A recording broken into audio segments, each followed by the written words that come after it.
Xabi, honexo. Bai. Bueno,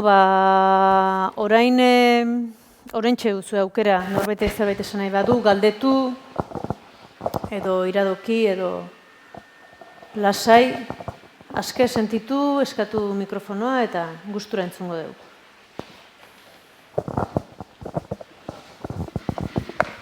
Kaixo, entzuten da, ezta?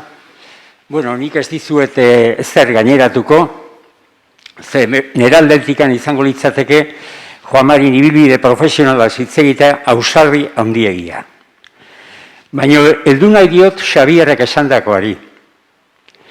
Juan Mari laguna izan zen, maisu handia, ze berak euskara eta euskal kulturan eginiko lan mardula usten dut, bustitzen ditula euskara eta euskal kulturaren alorre asko. Batzue bestea baino gehiago noski, baino asko. Bestalde, aipatu nahiko nuke baitare, aita izan zela. Gogoratzen naiz, bere semeak, aita hil ondoren egin zuen idatzi, maitasunez betea, baino baitare heldutasun handiz. Gogoratzen naiz Juan Marirekin, eta Beatrizrekin topatzen ginean Usurbilen, edo Donostian, esaten zian, Juanjo, nire semeak badakik zer esan nahi duen handia egiterakoan, euskal gobernatzailea. Da biok parra egiten genuen, pentsatuz, haze lana daukana, hori egiten baldin badu, hori lortzen baldin badu. Anekdota, xetasun asko dauzkat, ezta? Da beti ikusten nuen Juan Mari griniesko pertsona bezala. Pasioa zuen. Da aldamenean ikusten nuen, ze senarrare bazen, nola baita esateko, Beatrizen aurpegi paketsu hoi, bake transmisioa nola ematen zuen, lasaia.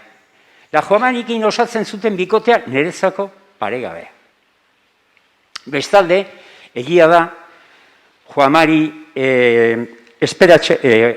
kartzelatu zutenean, golpea izan zala familientzako noski, ikaragarria, baina baita ere, Juan Mari maitatu eta maitatzen genuen beste batzuentzako ere.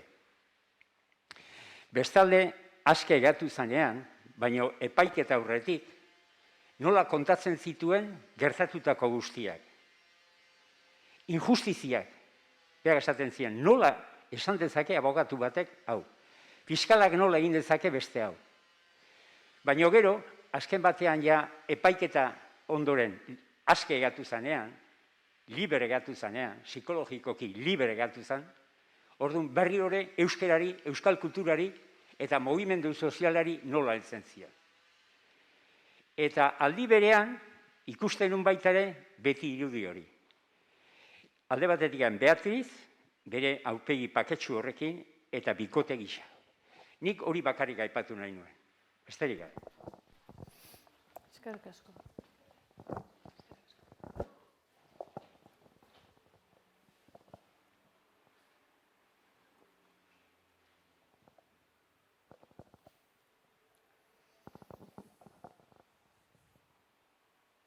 Beste inork?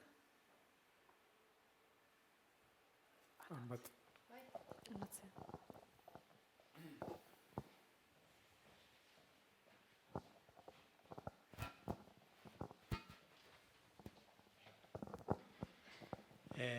Nik bi galdera egin nahi nituen, bat hori etxeko lan bat utzi zigula, eta da hori liburutegi nazionalarena, ia hori nola bideratzen dugun. Tartean, aipatu da ere, hori 2007 arteko azterketa eginda dagoela liburuen produkzioa, geroko urteena nola dabilen, jakiteko. Eta hori, teorian hori izan ziteken liburutegi nazional batek egin beharko zuen, edo euskal bibliografia berak esaten zuenean hori izan, igual ez dakit. Hori galdera bat eta beste galdera bat da, ia hau nazioartera eraman dugun, edo ez, hau erreferentzia oso importante izan daiteke beste hizkuntza askotarako, eta pixkat nik uste dute kontu eta ardura hartu behar dugu ere nazioarteratzen, hori holako ereduak, eta hori beste bidaide batzuk ere harrapatzeko munduan, ez? Xabi, zuke lehenengoa. Hone, xotor zaitu, Xabi. Bai, liburugintzaren azterketari buruz, bai, aipatu dut, Juan Mari berak sinatuta azkena 2019an izan zen, 2017ko liburugintza. Iaz atera genuen 2018koa. Aurten aterako dugu 19koa, eta 20koa ere berala etorreko da, pandemiaren urtearen izango da, berezitasunak izango ditu, alegia aurrera goaz. Egitasmo horrekin. Jarrituko diogu bai informazioa biltzeari, bai azterketari eta barri. Liburutegi nazionalaren egitasmoari buruz, zer esango dizut, Juan Marien ametsa zen eta gurea ere, baina, hor, hainbat oztopo eta hainbat aktore daude, eta, ez dakit, nik personalaki orain ez daukatola askorik aportatzeko. Liburu zainek eta aipatu duana Joan Albrecht bibliotekonomia mintegia hori duela 20 bat urte sortu zen, eta, horiek ere, bere indarra izan zuten, edo beren bilera, kontaktua, proposamenak eta bar izan zituzten, baina, gero, herri honetan egitura politiko-administratiboa den bezalakoa da, eta orduan proiektu nazionalak sortzea, ez da erresa eta horrelako proiektu batek, eraikin bat eta finantziazioa, eta, ez dakit.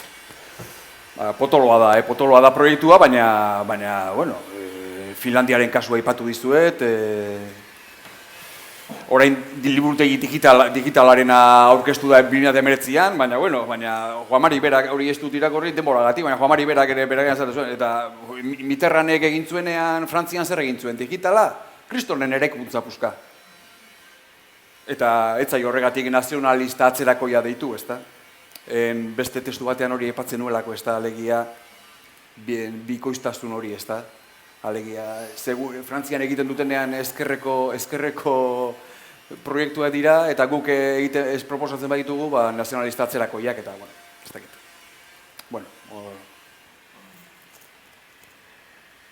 Bai, nazioartekotzea, ni uste dut hori puntu importante badela. Ez segurazki oraindik guretzat, askotan urgentziai erantzuten bizi garelako, ez lehen lerrora iritsi dana, baina importantea da, nik uste dut. Importantea da guk ezagutzea, aurreko belaunaldiak egindun guzti hori, euskaldunok ezagutzea, transmititzea, sozializatzea, hezkuntza sisteman sartzea, eta gero noski baita ere kanpora. Hori niretzako importantea da, itzultzea, ingelesez jarri, zabaldu, saiakera batzuko beste egin ditugu, baina emaitzarik oraingo ez dut eman. Hori da lana, orduak, eta... Liburuaren behatokiaren egitasmoan uste dut denbora eman didala aipatzeko, baina asmoaren proiektuaren puntuetako bat hori zen, ezta? Alegia, informazioa importatu eta esportatu. Alegia, mundutik ekarri, kasu horretan, liburuaren behatokiaren kasuan, liburuaren munduaz produzitzen dena, pentsatzen dena, debateak, eta bar. Baina baita ere, hemengoa nazioarteratu edo. Hori proiektuan azpimarratzen da. Eta esaldi baten esateko hor Aritza Zurmendi ikusten dudalako parez pare jakin taldearen eta belaunaldi horren helburuetako bat izan da pentsamendu propioa sortzea, Euskal Herritik eta euskeraz. Eta lehioak zabalik eta kanpoko jakintza guztiari begira, baina gu guretik, gu badaukagu legitimidadea, gure begiradaz, gure esperientziaz eta gure jakinduriaz pentsamendua sortzeko. Eta uste dela hori egin dezakegun gauza ederrena, ez? Eta hori da Torraldaik eginduna, Josia Zurmendik eginduna, beste Txiardeik eginduna, Arestik eginduna, ez? Eta uste dute hor daukagula altxorra handi bat esportatzeko. Gu geuk ezagutzeko lehenengo eta gero kanpora ateratzeko.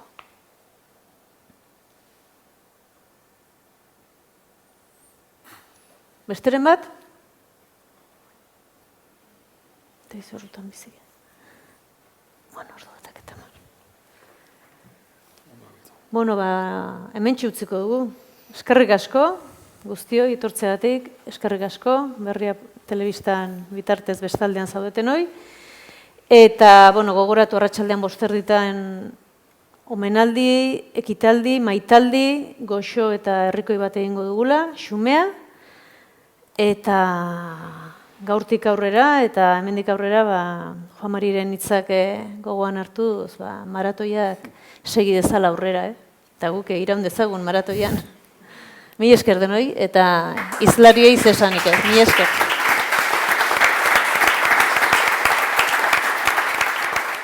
Bueno, Imanolek aipatu du liburu hau, eta hau da hain zuzen ere, Juan Marik azkeneko urteetan buruan zuen lana, eta ez buruan bakarrik, urte batzuk eman zituen, hau egin nahian edo hau antolatu nahian. 2015an egunkaria sortu zenetik 25 urte betitzera zijoa zela, ordurako hasi zan pintxikat, pentsatzen, egunkariaren historia kontatu beharko litzakela, bildu beharko litzatekela, eta buelta batzuk ematen hasi zan. Ordurako etzan gauzatu, eta baina bere aldetik eutsi zion lanari, eta hasi zen idazten. Urteak eman zituen idazten, eta pasadan urtean, udaberrian, Juan Mari ahultzen ari zan, eta beak etzegun neko indarrik sentitzen hori behar bezala bukatzeko, eta laguntza eskatu zuen. Laguntza eskatu zuen, eta pixkat, ordura arte idatzita zaukan guztiari forma ematen, edo orden bat ematea nahi zuen Juan Marik, eta lan hori hartu genuen. Pentsatuaz, beha ere buruan hori zegoen eta gurean ere bai, pentsatuaz udaran bigarren, beste tratamentu batekin hasi behar zuela, eta harek ekarriko ziola beste aldi bat lan hau bukatu alizateko. Baina, etzan hori gertatu, eta ustailean jakin zuenian, egun batzuk gehatzen zitzizkigule, esan zigun, hau zuen esku gehatuko da, eta zuen bukatu beharko duzue. Eta urte hau pixkat pasadeu, lan hori egiten.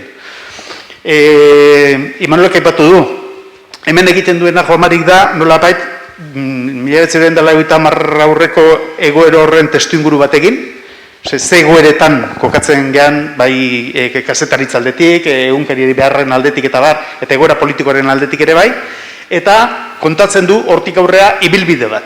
Ibilbide bat, egunkariaren ibilbidea, 89an, argian esaten dutenean einen geho deu, hortik aurreako ibilbidea kontatzeu, itxiera arte eta itxieraren ondoren epaiketak eta denak bukatu arte. Piskat, prozesu hori. Kontatzen du, eta kontatzen du lehenengo personatik. Juan Marik, berarekin izan dugu askeneko elkarrizketan, argi esaten zuen, eta idatzita utzi du baitare, sarrera batean, hau ez da egunkariaren historia. Hau da, egunkariaren nere historia, nola esateko. Baina egunkariaren historia askok egingo dute biharretzi egunkariaren historia bat egon dadin. Orduan, beha oinarritzen da urteetan hartutako apuntetan, behintzat eskura zituen apuntetan, ze behin eta berriz esaten du, nahi falta zaizkit hemen gauzak, Guardia Zibiletxean sartu zenetik gauzak falta zaizkit, ez dakit galdu egin dian edo segertatu den. Orduan, oinarritzen horretan, batez ere oso esaustiboa da, lehenengo 5 urtei dagokienez, eta hortik aurrea, harinago kontatzen du. Baina, liburu batean bilduta utzi zuen. Juan Marik ia dena idatzita utzi zuen, utzi zituen atal pare bat eskeman garatu gabe, eta horregi erredakzioa eman diogu, baina ia dena utzita izan zuen, eta gure asmoa da, udazken honetan liburu hori kalean izatea. Egunkaria gizarte zibilaren arrakasta, Imanolek aipatzen zuen obsesioietako bat, egunkaria gizarte zibiletik egin genuen, eta horrela egintzan, hori kontatu nahi du, behin eta berriz liburuan, titulu izango da, azala igual ez dago izango, eskuartean hartze duzuenean udazkenean, baina, urria azara bitartean, hori izango.